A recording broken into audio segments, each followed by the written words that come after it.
Hello, welcome back to Edusheet. कल से हमारा CUET 2025 की एग्जाम स्टार्ट हो रही है। आपको पता है लास्ट ईयर इस टाइम तक मेरे डर के मारे पॉपकॉर्न बन चुका था। सो आई ऑनेस्टली नो अभी आप लोग क्या फील कर रहे होंगे। Trust me, I have been there, I have survived it. Okay, so let's talk about something जो कि आपको जेन्युइनली जानना जरूरी है, बिना कोई ज्ञान बांटे, बिना कोई डर फैलाए। मैंने ऑलरेडी ड्रेस कोड और डॉक्यूमेंट से रिलेटेड वीडियोस बना दी है, उसका कथा मैंने ऑलरेडी सुना दी है, तो मैं वो बार बार रिपीट करके आपको बोर नहीं करूंगी।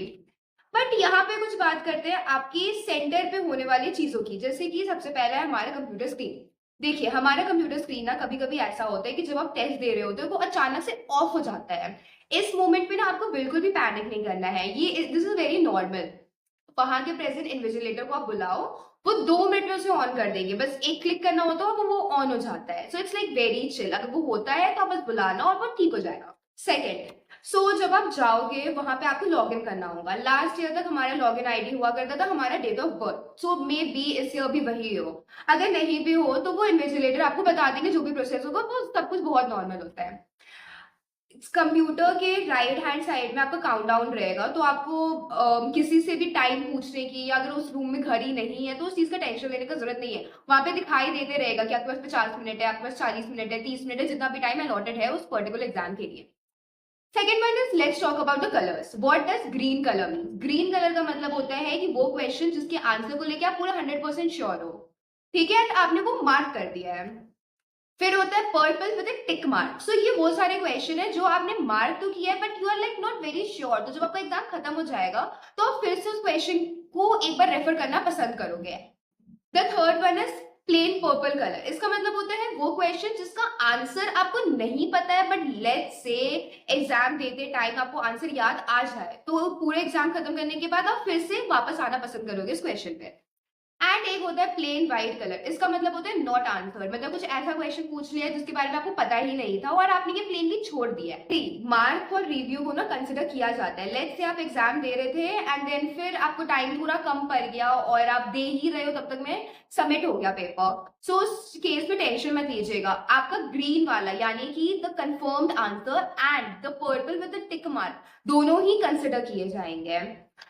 इसके अलावा कोई भी आंसर को सेव एंड नेक्स्ट करना ना भूलें। और एक बिगेस्ट मिथ कि CUET एग्जाम में चीटिंग नहीं होता है। नहीं, आप चीटिंग आराम से कर सकते हो, बट आपके स्किल्स पे डिपेंड करता है।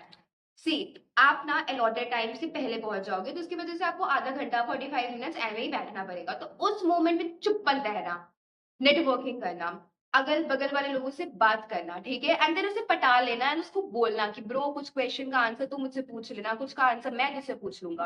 अब मैं एक चीज बता रही हूँ, आपका क्वेश्चन लेट्स से 28 हो तो आपके बगल वाला का क्वेश्चन 1 हो सकता है वो, ठीक है। तो ऐसे मत करना कि अच्छा मैं 28 नंबर आंसर कर रहा हूँ, वो 28 नंबर आंसर कर रहा है, उसने C मार्क किया तो मैं भी C मार्क कर देती हूँ। नहीं, वो गलत हो जाएगा। उसका 28 नंबर क्वेश्चन कुछ और होगा, तुम्हारा 28 नंबर क्वेश्चन कुछ और होगा। तो क्वेश्चन पढ़ना और उसका आंसर पढ़ना, ठीक है। एंड बहुत सारे केसेस में तो इन्विजिलेटर खुद ही बता देते हैं।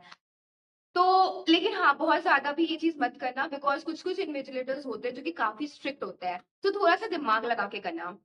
एंड लास्टली सब कुछ बहुत चिल रहता है, मैं पहले बता दे रही हूँ, वहाँ पे बच्चे काफी चिल रहते हैं, टीचर्स काफी चिल रहते हैं, एनवायरनमेंट काफी चिल रहता है। बस यही होता है कि कोई किसी को जानता नहीं है, इस वजह से कोई एक दूसरे से उतना बात नहीं करता है। बाकी एवरीथिंग इज लाइक चिल। और मैं एक और बात बताती हूँ कि वहां पे जितने भी बच्चे मिलेंगे ना, आधे से ज्यादा तो ऐसे होंगे जिनको ऑलरेडी प्राइवेट कॉलेज में एडमिशन हो गया है। कुछ ऐसे होंगे जो CUET बस एग्जाम पर्पस के लिए दे रहे हैं, बस मस्ती के लिए दे रहे हैं, सिर्फ उसके उनके फ्रेंड्स फिल कर रहे थे ये फॉर्म। कुछ ऐसे होंगे जिन्होंने ऑलरेडी ड्रॉप लेने का प्लान कर लिया है। सो कंपटीशन ना एक्चुअली बहुत कम है, ठीक है। ऐसा नहीं है कि जो जितने भी बच्चे CUET दे रहे हैं वो सारे बच्चे ड्यू जाएंगे। बहुत सारे तो ऐसे जिनको कुछ नहीं आता, बस वो एवं ही आ जाते हैं मुंह उठा के बस एग्जाम देने के लिए। सो कंपटीशन बहुत कम होता है। वहां का एनवायरनमेंट देखिए, वहां की सीरियसनेस को देख के डरिएगा मत, चिल रहिएगा, काम रहिएगा। एंड लास्टली, ये मैंने नोटिस किया था ना कि मेरे जो एग्जाम सेंटर पे इन्विजिलेटर्स थे, कुछ कुछ इन्विजिलेटर्स काफी अच्छे थे, कुछ कुछ इन्विजिलेटर्स काफी चिक्कू थे।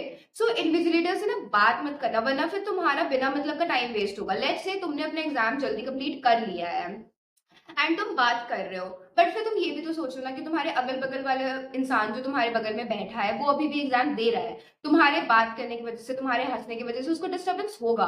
तो कुछ ऐसा काम मत करना जिसकी वजह से किसी और को डिस्टर्बेंस हो। अदर देन दिस, तुमने बहुत मेहनत की है, एग्जाम बहुत अच्छा होगा। और अच्छा अच्छा, एक और बात मुझे बताना था, ऐसा हो सकता है कि तुम्हें ना कुछ अटपटा सा सवाल दिख जाए, ठीक है? ये एनडीए का यूनिक पॉइंट है कि वो अचानक से कुछ अटपटा सा सवाल दे देता है।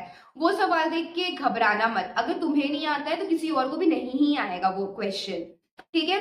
सो काम रहना और उस क्वेश्चन को छोड़ देना। अगर नहीं आता है, अगर तुम कंफर्म नहीं हो कि इसका आंसर क्या होगा, उसे छोड़ देना, उसे वाइड यानी कि नो आंसर मार्क कर देना।